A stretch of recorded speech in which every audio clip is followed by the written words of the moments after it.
The state of North Carolina gets ready to participate in the National Suicide Prevention Hotline. And UNCP celebrates the official opening of James A. Thomas Hall with a ribbon-cutting ceremony. Those stories plus, what could student loan forgiveness mean for you and your family? I'm Jay Locklear. And I'm Jayla Coley. You're watching Carolina News Today.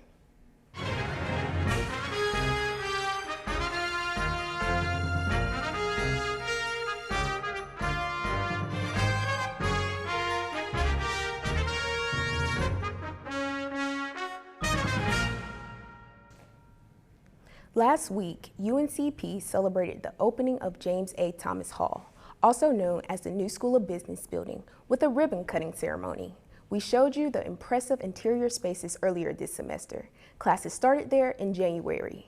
Over 400 guests attended Wednesday's event, along with local and state officials. Governor Roy Cooper named former university trustee Jim Thomas, the building's namesake, to the Order of the Longleaf Pine. That's North Carolina's highest civilian honor for individuals who have 30 or more years of service to the state. He and his wife donated $7 million to the building's $38 million price tag. A smudging ritual helped to cap off the speeches. Enrollment for the School of Business has increased in the recent years. There were produced 600 MBA graduates this academic year alone.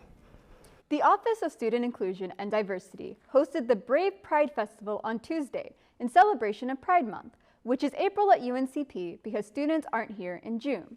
A few small businesses and some entertainers were in attendance. CNT Associate Producer Josh Baker tells us more about this supportive event. UNCP held its annual Brave Pride Festival last Thursday at the UC Annex. Hosted by the Office of Student Inclusion and Diversity, this event gathered students, staff, and local vendors together to support the LGBTIQA+ community here in Pembroke and the surrounding areas. The festival featured booths handing out flags, stickers, and pins to help raise awareness, as well as Pride merchandise for sale. Attendees were also given a free Brave Pride shirt that they could personalize themselves. A selection of poetry readings were given by Intercultural Student Ambassador Emma Cook and by a member of UNCP's own English department, Hannah Baggett. This event also featured a musical guest, King B, a local musician who appeared in Season 2 of American Idol and has performed at the Governor's Mansion, who also serves as the Vice President of Fayetteville Pride.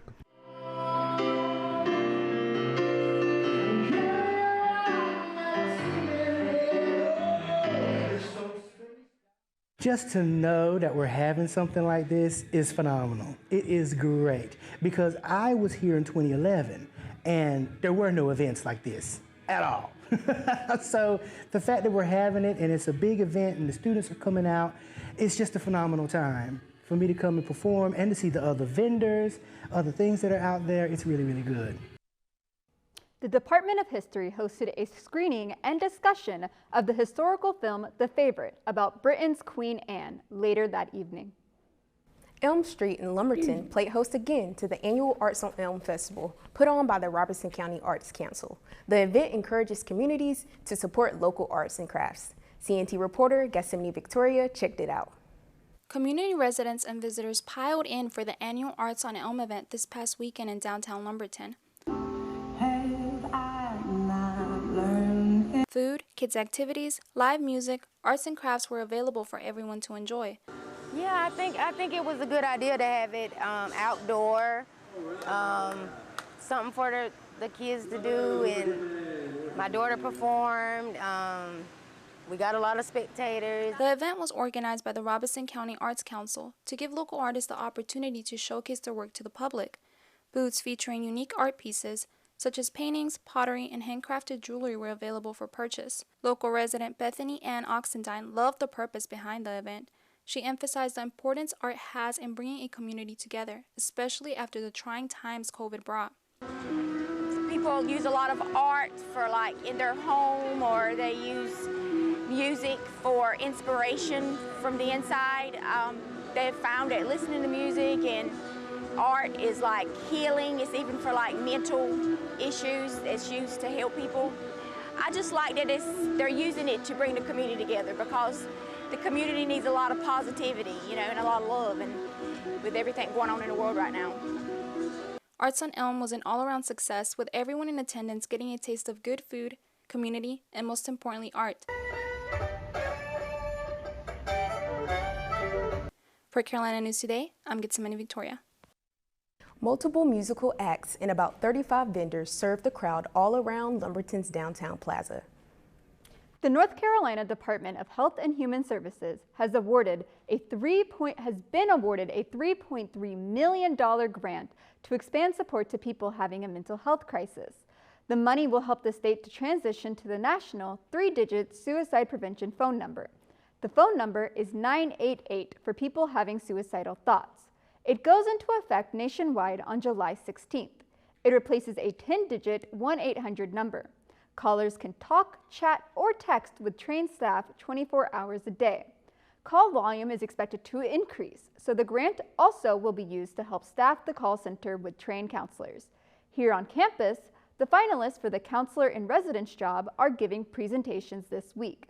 This new counselor position will be dedicated to residential student needs. Imagine what student loan forgiveness would mean for you or your family members. Americans have an estimated $1.6 trillion in such debt. The president says he might try to forgive some federal student loans. Amy Kiley of CNN reports on the hesitation to clear this debt. Experts say it could increase inflation. I am considering dealing with some debt reduction. President Joe Biden says he plans to announce his decision on federal student loan relief within the next couple of weeks. Members of his own party are asking him to forgive $50,000 per borrower. That could help them in the midterms. I am not considering $50,000 debt reduction, but I'm in the process of taking a hard look at whether or not there will be additional debt forgiveness. Biden campaigned on forgiving a fifth of that amount, waiving what some students owe for undergraduate studies at public schools, and making community college free. He hasn't been able to do those things yet, but he has forgiven more student loan debt than any other president. And he's allowed borrowers to pause payment without interest during the pandemic. There's been no conclusion of any process internally yet. The catch with loan forgiveness is inflation. Canceling all federal student debt would increase the inflation rate by 0.1 to 0.5% over a year. The current proposals wouldn't go that far. Means testing could further lessen the impact, and Biden says he's open to that. The problem is Americans are already dealing with high prices. You've seen the war interrupting all kinds of things, supply chains, creating inflation. That has a knock-on effect for companies. It makes prices higher. Consumers start to feel that. The Federal Reserve says it plans to raise interest rates to control inflation. That has some economists worried about a recession. I'm Amy Kiley reporting. Another factor is whether President Biden has the legal authority to forgive federal student loans. Government lawyers have been looking into that, but the White House hasn't released their findings. Biden also urged Congress to take action. A family pet finds the body of a missing woman after 2 years. And a South Carolina inmate fights his execution order. North Carolina sends equipment to aid Ukraine. Stay tuned for those stories. We'll be right back after this message. Hey everyone, I'm Harris Kay for NCDOT Now. As part of the department's ongoing mission to find and recruit talented people, the NC Division of Motor Vehicles is hosting a career fair next week to make sure that job seekers know what opportunities are available. The career fair will take place at the NC DMV's Rocky Mount headquarters on May 3rd from 9 a.m. to 3 p.m. More than 100 job openings are available at the NC DMV headquarters, including driver license examiners, law enforcement inspectors, program coordinators, and more. A local food truck rodeo will also take place during the event. For more information or to register, visit ncdot.gov and search DMV Career Fair. The first hour of the event will give those laid off by last year's QVC fire an opportunity to meet with hiring managers. During a political campaign season, candidates across North Carolina place signs in state right-of-way, and NCDOT wants to make sure that these candidates are placing their signs appropriately.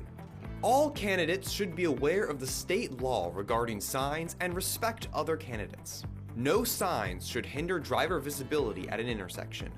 No sign can block or replace another sign. No sign can be larger than 6 square feet. And a property owner must grant permission for any sign to be placed in non-DOT right-of-way. NCDOT can remove any signs that create safety hazards violate general statute, or interfere with maintenance operations. These signs are normally taken to local maintenance offices where they will be stored until claimed. Campaign signs can stay up for 10 days after the May 17th primary election. Any signs still in place after May 27th may be removed by department crews. Thanks for joining us for this week's NCDOT Now. We'll see you next time. Governor Roy Cooper has announced that the North Carolina National Guard will provide military equipment to Ukraine in its ongoing fight against the Russian invasion. At the request of the U.S. Department of Defense, the North Carolina Army National Guard will provide armored personnel carriers. They are part of a larger U.S. support package to Ukraine. Back in February, Governor Cooper directed state agencies to review existing contracts and operations in order to terminate any that directly benefit Russian entities. In an unannounced visit this weekend, House Speaker Nancy Pelosi led the first official U.S. congressional delegation to Ukraine since the start of the war. Pelosi met with President Volodymyr Zelensky as civilian evacuations in the besieged city of Mariupol were put on hold. Cole Higgins of CNN reports. Nice to meet you. Thank you for coming. A surprise visit in Ukraine. House Speaker Nancy Pelosi leading a congressional delegation to the capital, Kyiv, meeting with President Volodymyr Zelensky. We are visiting you to say thank you for your fight for freedom, that we are on a frontier of freedom, and that your fight is a fight for everyone. And so our commitment is to be there for you until the fight is done. Pelosi, the highest-ranking American official to visit the war-torn country to date, declaring the U.S. will not waver in its support for Ukraine. To send a clear message to the world, America stands with Ukraine. We stand with Ukraine until victory is won. Passing a $33 billion U.S. aid package for Ukraine, garnering bipartisan support as a top priority in Washington this week. I think time is of the essence. We'll turn to it as soon as we get back to the Senate tomorrow. And I think we need to push it very, very quickly. This as new drone video gives a glimpse into Russia's renewed offensive in eastern Ukraine. And in the long-besieged city of Mariupol, civilian evacuations are now on hold until Monday, after President Zelensky says more than 100 civilians sheltering at a steel plant have been evacuated. New video from a Ukrainian battalion shows civilians evacuating from the steel plant in Mariupol on Sunday. I'm Cole Higgins reporting. Police in North Carolina have finally charged a couple with murder in the case of a woman in her 90s who went missing 2 years ago. The investigation had not yielded any evidence until a pet duck led them straight to what they needed. Hannah McKenzie of WLOS has the story. Buncombe County investigators had most of the pieces to the puzzle except for the victim's body. They always suspected foul play, they just didn't expect help from a waterfowl. Angela Wamsley and Mark Barnes, now charged with murdering Wamsley's grandmother, Nellie Sullivan. Sullivan, in her 90s, was determined to be missing in 2020, says Major Crimes Sergeant Mark Walker. It became pretty apparent almost immediately that Miss Sullivan had disappeared under what can be said were suspicious circumstances. Already in jail, Wamsley and Barnes previously charged with concealing a death in connection to the case, but investigators didn't find Sullivan's body until 1 week ago. Years of search warrants and state and federal assistance leading nowhere. Mark actually sent us on a wild goose chase, which resulted in us digging for several days in a site that he knew she was not located at. That goose chase ending April 14th, thanks to a pet duck. Apparently the duck ran underneath a trailer at 11 Beady-Eyed Lane, and as they were chasing after their pet duck, they ran across the container that Nellie Sullivan was located in.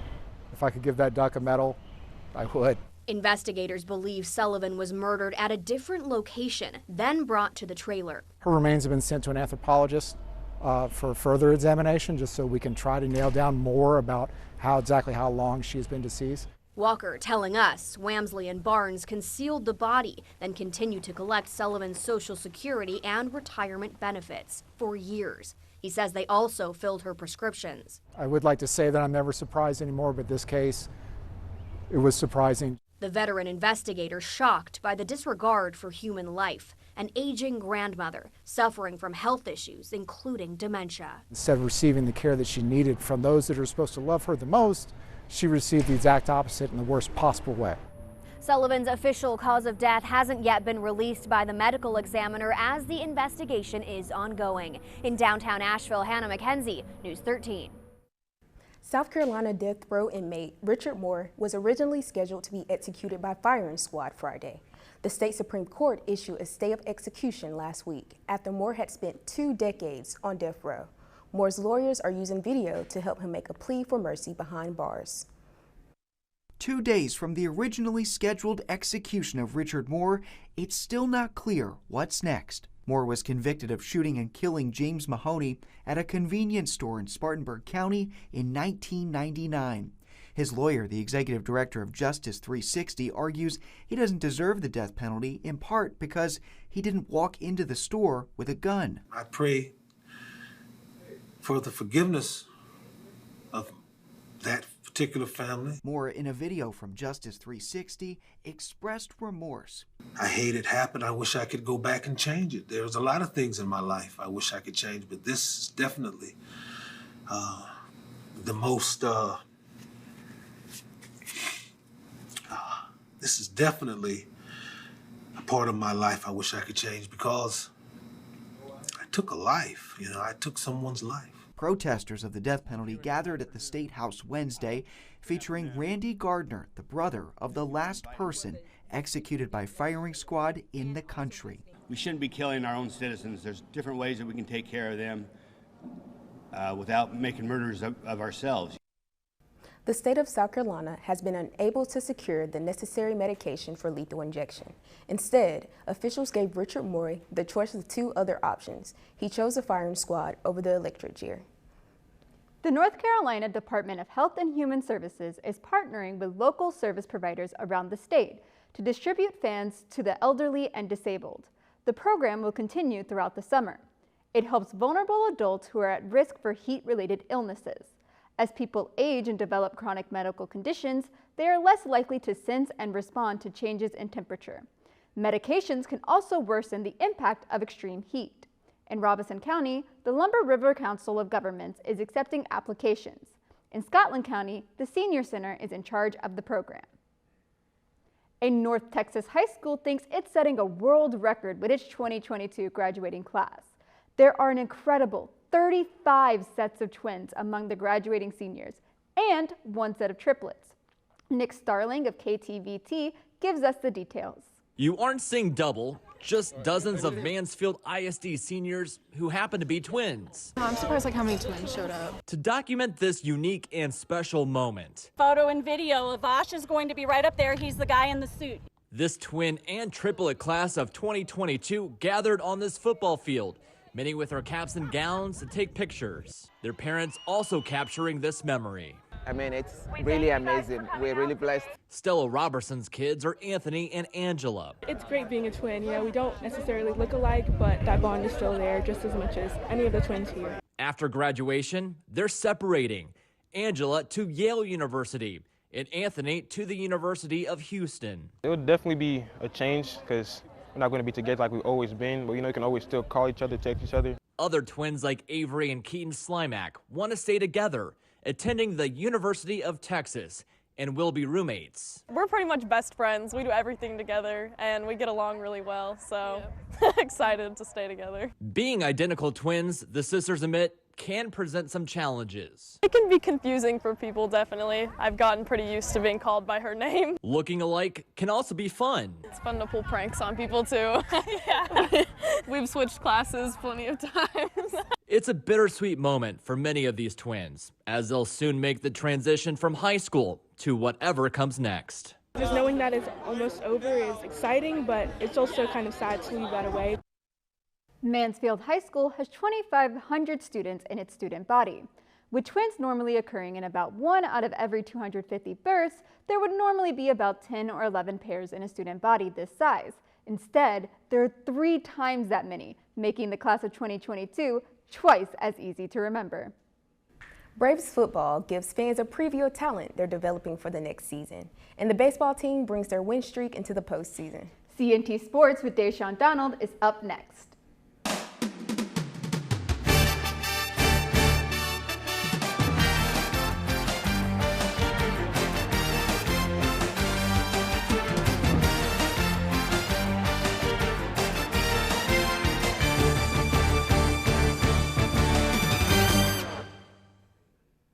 Welcome back, Brave Nation. I'm Deshaun Donald. Thursday, the Braves football team kicked off its annual Black and Gold spring game. The game light scrimmage capped a spring practice schedule for the Braves that began on March 24th, as we showed you last month. New quarterback Colin Johnson opened up the scoring on the Black team's first play when he hit sophomore Javion Smalls on a touchdown straight down the far line. Returning quarterback Josh Jones led the comeback effort for the Gold with less than 2 minutes left in the opening half.